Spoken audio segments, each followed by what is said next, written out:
Today we are at London's Tower Bridge. It's just celebrated its 125th year anniversary. It was built in 1886 and it took 8 years to construct, and right next door we have the Tower of London.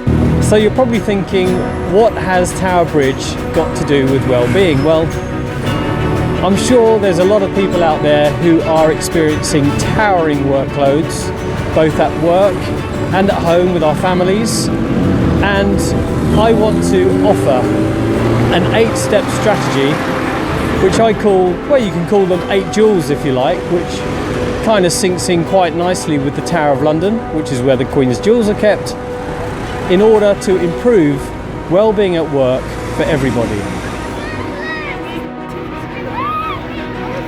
Hello, I am super excited because we are standing outside London's Natural History Museum, and today it is not because one of our dinosaurs is missing, it's because it's the perfect place to begin our story.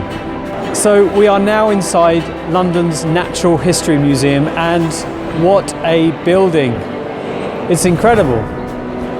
It's the perfect place to begin our story. So the story starts here. So back in the 1800s, there was a really important guy, and his name was Charles Darwin, and here he is.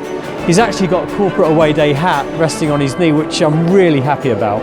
And he believed that we evolved naturally.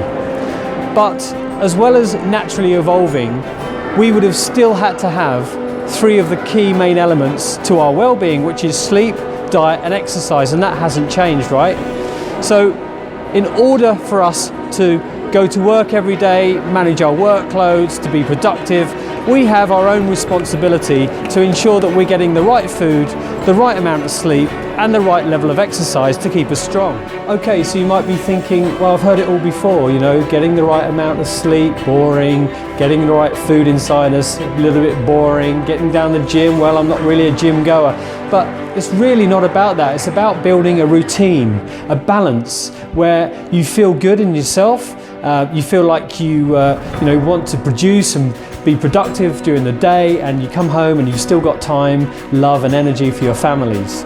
Now, if we can do that during the week, then who knows, perhaps at weekends we can be little toads, a bit like these in the jar. Unfortunately, they're not with us anymore. But yeah, it's really important that we get the right amount of sleep, the right amount of a good diet and the right amount of exercise. Now, this is stage 1 of Bulow's hierarchy of employee well-being. If we can get that right, which is our responsibility, then perhaps we can work together with our employer to get to the next stage, which all will be revealed.